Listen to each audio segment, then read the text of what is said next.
দেখো আজকে আমরা কি ডিসকাশন করব, আজকেও একটা চ্যাপ্টার ডিসকাশন করব বা চ্যাপ্টারের কোশ্চেন ডিসকাশন করবো, সেটা হচ্ছে মৌর্য ডাইনেস্টি। ঠিক আছে, তো তোমরা যারা ভিডিওটা দেখছো প্রথমে ক্লিক যেহেতু করেছো, তো প্রথম থেকে লাস্ট অবধি দেখবে। ম্যাক্সিমাম হয়তো 10 মিনিটের ভিডিও হবে। তো ভিডিওটা তোমরা সাবস্ক্রাইব করে রাখবে চ্যানেলটা, কারণ আমরা প্রতিটা ভিডিওর পর আমরা কি দেবো, আমরা পিডিএফ দিয়ে দেবো আমাদের টেলিগ্রাম চ্যানেলে। আমরা পিডিএফ দিয়ে দেবো এর। তো টেলিগ্রাম চ্যানেলের লিঙ্ক কোথায় পাবে তোমরা দেখবে ডেসক্রিপশনে, ভিডিও ডেসক্রিপশনে আমাদের টেলিগ্রাম চ্যানেলের লিঙ্ক থাকবে, ওখান থেকে তোমরা টেলিগ্রাম চ্যানেলে জয়েন্ট হয়ে যাবে এবং ওখান থেকে আমরা পিডিএফটা দিয়ে দেবো। ঠিক আছে, বেশ চলো আমরা আজকে ডিসকাশন করব যে মৌর্য বংশ। এর আগে আমরা ডিসকাশন কি করেছি, এর আগে আমরা ডিসকাশন করেছি আমাদের বৌদ্ধ ধর্ম এবং জৈন ধর্ম।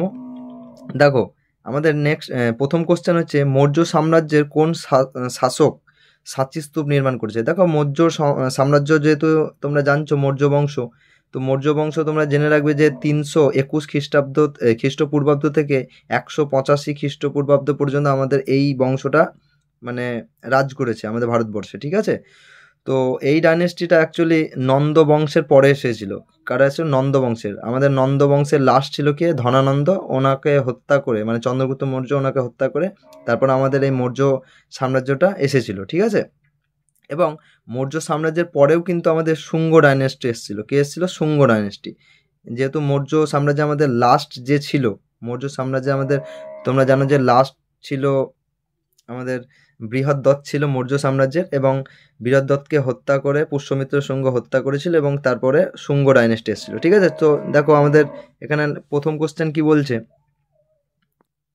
দেখো প্রথম কোশ্চেন বলছে মৌর্য সাম্রাজ্যে কোন শাসক সাঁচি স্তূপ নির্মাণ করেছিল। তো তোমরা জানো সাঁচি স্তূপ আমাদের অশোক নির্মাণ করেছিল। কোথায় করেছিল এটাও তোমরা জানো যে মধ্যপ্রদেশে সাঁচি স্তূপ নির্মাণ করেছিল। ঠিক আছে, তো চলো নেক্সট কোশ্চেন।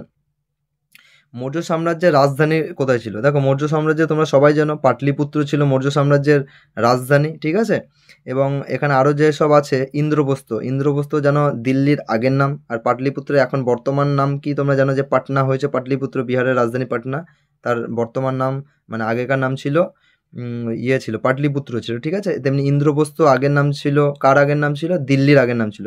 তো ইন্দ্রপ্রস্থটা ছিল পল্লবদের রাজধানী। ঠিক আছে, চলো বেশ হচ্ছে মানে নয়েজ ইগনোর করো অল অফ দেম। ওকে, চলো নেক্সট কোশ্চেন। নেক্সট কোশ্চেন বলছে শেষ মৌর্য শাসক কে ছিল। তো তোমরা জানো মৌর্য সাম্রাজ্য প্রতিষ্ঠা করেছিল চন্দ্রগুপ্ত মৌর্য, এবং এর শেষ শাসক ছিল বৃহদ্রথ। বারবার বললাম এই বৃহদ্রথকে হত্যা করেছিল কে? পুষ্যমিত্র শুঙ্গ। এই পুষ্যমিত্র শুঙ্গ হত্যা করার পর শুঙ্গ ডাইনেস্টি প্রতিষ্ঠা করেছিল। ঠিক আছে, তো চলো নেক্সট কোশ্চেন। তো শেষ মৌর্য শাসক ছিল বললাম বৃহদ্রথ। নেক্সট কোশ্চেন, দিল্লির কুতুব মিনারের নিকট, মানে দিল্লি কুতুব মিনারের কাছে একটা লোহা স্তম্ভ কার দ্বারা নির্মাণ করা হয়েছিল?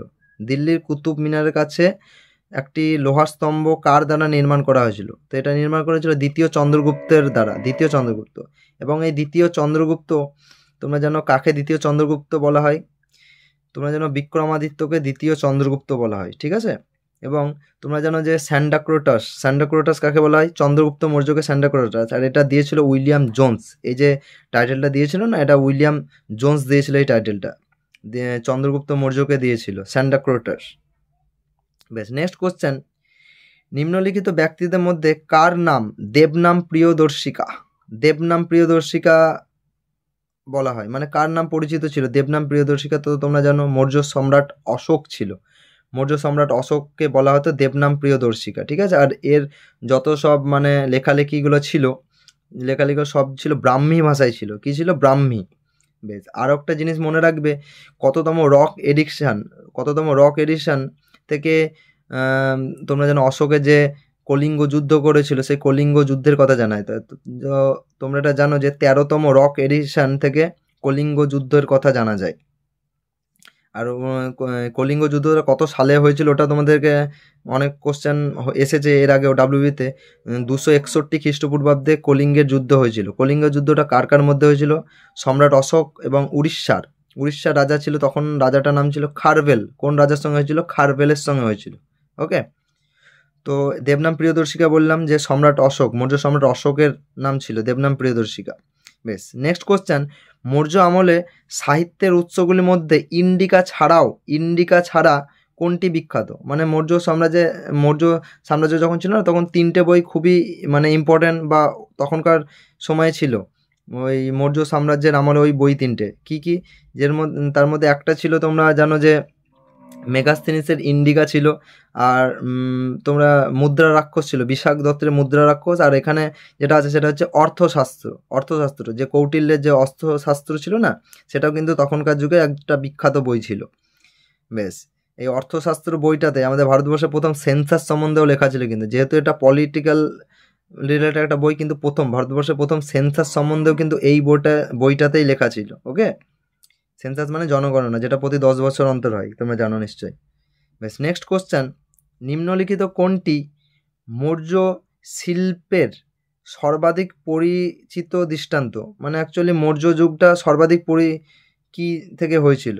এটা ছিল স্তম্ভ। কি ছিল? মানে ওই যুগে সবচেয়ে বেশি স্তম্ভ বানানো হয়েছিল, তার জন্য মৌর্য যুগে সবথেকে বেশি সর্বাধিক পরিচিত দৃষ্টান্ত ছিল স্তম্ভ। নেক্সট কোশ্চেন, অশোক ধর্মীয় অধিকারকদের নিযুক্ত করেছেন যা নামে পরিচিত ছিল? মানে অ্যাকচুয়ালি ওরই ধর্মীয় পরিচালকদের কি নামে পরিচিত ছিল? তো এটা ছিল ধর্ম মহামত্ত নামে ওরা পরিচিত ছিল। চলো নেক্সট কোশ্চেন হচ্ছে, চন্দ্রগুপ্ত মৌর্য নিম্নলিখিত কাকে পরাজিত করে মৌর্য সাম্রাজ্য প্রতিষ্ঠা করেছিল? তো তোমরা জানো, বারবার বললাম যে চন্দ্রগুপ্ত মৌর্য অ্যাকচুয়ালি পরাজিত করেছিল কাকে? পরাজিত করেছিল আমাদের ধনানন্দকে। তো নন্দ বংশের শেষ রাজা ছিল ধনানন্দ, ওনাকে পরাজিত করে চন্দ্রগুপ্ত মৌর্য সাম্রাজ্য প্রতিষ্ঠা করেছিলেন। ঠিক আছে, তো next question and last question. এরপর আমরা একটু যেগুলো ইম্পর্টেন্ট হয় সেগুলো একটু জানবো। ঠিক আছে, বলছে অশোকের শিলালিপি কোন লিপিতে লেখা হয়েছিল? অশোকের শিলালিপিগুলো অ্যাকচুয়ালি কোন লিপিতে লেখা হয়েছিল? এর আগে আমি একটু আগেই ডিসকাশন করলাম যে অশোকের যত শিলালিপি ছিল সেগুলো সব কিসে ছিল? ব্রাহ্মীতে ছিল। কিছু শিলালিপি প্রাকৃত ভাষাতেও কিন্তু লেখা ছিল, কিন্তু এখানে কোশ্চেনের অ্যান্সার কী হবে? অশোকের শিলালিপিগুলো কোন ভাষা লেখা আছে, সেটা হবে ব্রাহ্মী। তো আমরা জানলাম, দেখো অ্যাকচুয়ালি অশোক, তোমরা জানো যে চন্দ্রগুপ্ত মৌর্য কার হাত ধরে যদি তোমরা জানো যে চন্দ্রগুপ্ত মৌর্য, তোমরা জানো জৈন ধর্ম গ্রহণ করেছিল, লাস্ট বা শেষ বয়সে জৈন ধর্ম গ্রহণ করেছিল। কার হাত ধরে? ভদ্রবাহু, মনে রাখবে একটু, মানে ওটা অ্যাকচুয়ালি ও কার হাত ধরে এটা আসে না, কিন্তু তাও মনে রাখবে যে ভদ্রবাহুর হাত ধরে। ঠিক আছে, আর এদিকে আমাদের ওর নাতি চন্দ্রগুপ্ত মৌর্যের নাতি কে ছিল? অশোক। এবং অশোক কোন ধর্ম গ্রহণ করেছিল? অশোক করেছিল বৌদ্ধ ধর্ম। তোমরা জানো যে কলিঙ্গ যুদ্ধের পর উনি ভেঙে পড়েছিল অত মৃত্যু দেখে, তো তার জন্য উনি বৌদ্ধ ধর্ম গ্রহণ করেছিল। কার হাত ধরে? উপগুপ্ত। তোমরা জানো উপগুপ্ত।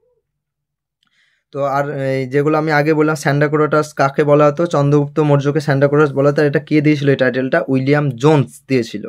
এবং দ্বিতীয় চন্দ্রগুপ্ত বলা হয় কাকে? দ্বিতীয় চন্দ্রগুপ্ত বলা হয় বিক্রমাদিত্যকে। ঠিক আছে, তো এই ছিল আমাদের তোমাদের মৌর্য সাম্রাজ্য। ঠিক আছে, তো মৌর্য সাম্রাজ্য এর বাইরে তোমরা যদি, আমার মনে হয় যদি কিছু ছাড়া যায় তোমাদের মনে হয়, তো তোমরা ভিডিওতে কমেন্ট করবে, এবং ভিডিওটা ভালো লাগলে বারবার বলছি সাবস্ক্রাইব করে রাখবে, কারণ আমরা এরপর প্রতিটা চ্যাপ্টারের ওপর ভিডিও আনবো। এরপর সায়েন্স হোক বা কোনো চ্যাপ্টার হোক, প্রতিটা চ্যাপ্টারে একটা করে ভিডিও আনবো, যাতে তোমাদের সামনে যেসব এক্সাম আছে ওই এক্সামে সব এই জিকেগুলো যেন রিভিশন হয়ে যায়। ঠিক আছে, তো থ্যাংক ইউ, ভিডিওটা সাবস্ক্রাইব করে দিও। ওকে।